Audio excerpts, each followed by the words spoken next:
नमस्ते। आज के इस बेहद दिलचस्प विश्लेषण में आपका स्वागत है। आज हम शैव पुराण परंपरा की एक ऐसी कहानी पर बात करने वाले हैं जो सच में आपको गहराई से सोचने पर मजबूर कर देगी। ये कोई आम कथा नहीं है, बल्कि शिव और पार्वती से जुड़ा एक बहुत ही गहरा दर्शन है। अब जरा सोचिए, क्या परम शिव और पार्वती के दिव्य मिलन से किसी ऐसे प्राणी का जन्म हो सकता है जो पूरी तरह से अंधकार और अज्ञान का प्रतीक हो? सुनने में अजीब लगता है ना, लेकिन यही इस कहानी की खासियत है। हम यहाँ सिर्फ एक लोक कथा नहीं सुन रहे हैं, बल्कि एक बहुत ही गहरे रूपक यानी मेटाफर को डिकोड करने वाले हैं। पहला भाग है मंदार पर्वत पर ब्रह्मांडीय क्षण। तो चलिए कहानी में उतरते हैं। देखिए, जब भी हम किसी असुर की उत्पत्ति के बारे में सोचते हैं तो हमारे दिमाग में क्या आता है? मार काट, हिंसा या भयंकर क्रोध, है ना? लेकिन यहाँ कहानी बिल्कुल अलग है। इसकी शुरुआत होती है मंदार पर्वत पर शिव और पार्वती के बीच एक बहुत ही प्यारे, चंचल और अंतरंग क्षण से। पार्वती जी ने बस खेल खेल में पीछे से आकर तपस्वी भगवान शिव की तीनों आंखों को अपने हाथों से ढक लिया। मजाक में किया गया ये एक छोटा सा काम था, लेकिन इसके परिणाम वे सचमुच पूरे ब्रह्मांड को हिला देने वाले थे। अब आप सोच रहे होंगे कि सिर्फ आंखें मूंदने से क्या हो सकता है। असल में शिव की आंखें केवल देखने का जरिया नहीं हैं। वे तो पूरे ब्रह्मांड को पोषण देने वाले सूर्य, चंद्रमा और अग्नि का स्रोत हैं। तो जैसे ही पार्वती जी ने उन आंखों को ढका, अचानक पूरे ब्रह्मांड का प्रकाश मानो एक झटके में बुझ गया। ये एक चंचल सा पल था, लेकिन इसने अनजाने में पूरी सृष्टि को एक भयंकर अंधकार में डुबो दिया।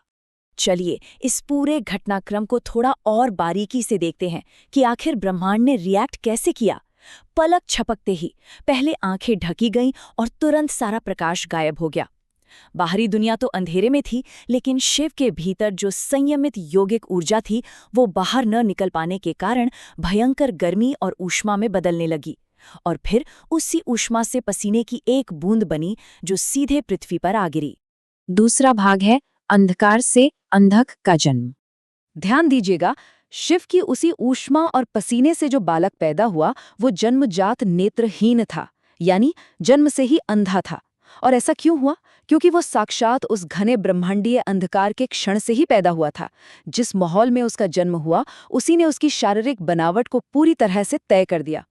ये हिस्सा वाकई बहुत खूबसूरत है। शिव ने इस बालक को अपनाया। उन्होंने माना कि ये उनकी ही शक्ति से पैदा हुआ है, लेकिन साथ ही ये भी स्वीकार किया कि इसे ये रूप पार्वती जी के उस चंचल कृत्य की वजह से ही मिला है। रचना का ये द्वैत इस दिव्य कथा को और भी खास बना देता है। अब कहानी तेजी से आगे बढ़ती है। इस जन्मजात अंधे बालक को असुर राजा हिरण्याक्ष को सौंप दिया गया, जिसने उसे पाला पोसा। हिरण्याक्ष की मृत्यु के बाद अंधक को असुरों का पूरा साम्राज्य विरासत में मिल गया। इसके बाद उसने क्या किया? उसने सीधे शिव की घोर तपस्या शुरू कर दी, और अपनी तपस्या के बल पर उसने ऐसे अपार वरदान हासिल कर लिए जिन्होंने उसे लगभग अजेय बना दिया। अब यहाँ से असल संघर्ष की नींव पड़नी शुरू होती है। तीसरा भाग, शक्ति और आध्यात्मिक अज्ञान। यहाँ इस स्लाइड पर जो बात है वो सबसे महत्वपूर्ण है। अंधक का शाब्दिक अर्थ भले ही अंधा होता है, लेकिन यहाँ बात सिर्फ आंखों की रोशनी की नहीं हो रही है। ये दरअसल आध्यात्मिक अज्ञान का एक बहुत बड़ा रूपक है। ये उस अवस्था को दर्शाता है जब हमारी चेतना अपने ही मूल स्रोत के प्रत्यक्ष ज्ञान को पूरी तरह भूल जाती है या खो देती है। आप इस विरोधाभास को देखिए।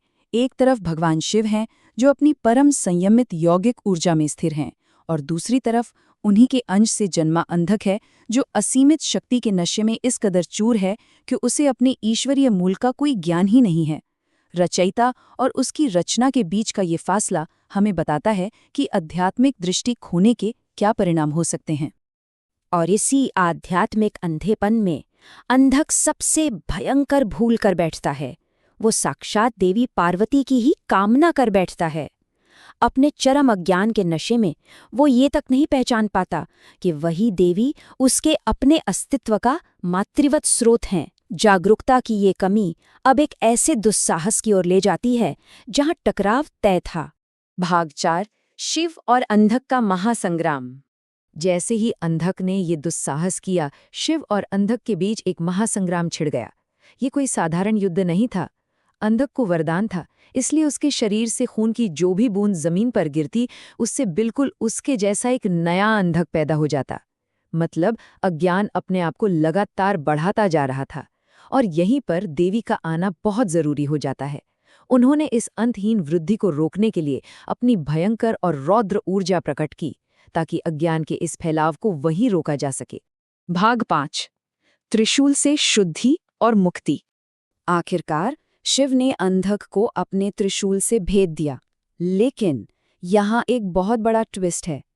शैव परंपरा में इस त्रिशूल का वार सिर्फ नष्ट करने के लिए नहीं था। जो अपार कष्ट अंधक को सहना पड़ा, वो वास्तव में एक शुद्ध करने वाली ब्रह्मांडीय शक्ति थी। यह हिंसा नहीं, बल्कि एक आध्यात्मिक सुधार की प्रक्रिया थी। और इसका नतीजा क्या हुआ? कष्टों की उस अग्नि में तपकर अंधक पूरी तरह से शुद्ध हो गया। उसका वो अहंकार और आध्यात्मिक अंधापन हमेशा के लिए दूर हो गया। जो अंधक कुछ समय पहले तक सृष्टि के लिए विनाशकारी खतरा था, पर्दा हटते ही वो भगवान शिव का एक अत्यंत समर्पित सेवक बन गया। क्या अद्भुत परिवर्तन है ये! भाग 6, शैव दर्शन का मूल संदेश। तो इस पूरी चर्चा का सबसे अहम निचोड़ क्या है? दरअसल ये कहानी हमें शैव दर्शन का सार समझाती है। ये स्पष्ट करती है कि ये ब्रह्मांडीय क्रीड़ा स्वयं दिव्य ऊर्जा से जीवों की रचना कर सकती है। अज्ञान और कुछ नहीं, बस अपनी असली पहचान और जागरूकता से कट जाना है। और सबसे खूबसूरत बात, जब हमें सच्चा ज्ञान मिल जाता है तो बड़े से बड़ा राक्षसी विरोध भी शुद्ध होकर वापस उसी ईश्वरीय व्यवस्था में समाहित हो जाता है। तो अंत में मैं आपको इस एक विचार के साथ छोड़ना चाहता हूँ। क्या प्राचीन कथाओं में वर्णित ये बड़े बड़े राक्षस सच में बाहर के कोई दुश्मन हैं, या फिर वे हमारे ही अंदर छिपे उस आध्यात्मिक अंधेरेपन के प्रतिबिंब हैं, जो बस एक सही ज्ञान की रोशनी से शुद्ध होने का इंतजार कर रहे हैं? इस बारे में जरूर सोचिएगा। आज के इस विश्लेषण में हमारे साथ जुड़ने के लिए आपका बहुत बहुत धन्यवाद।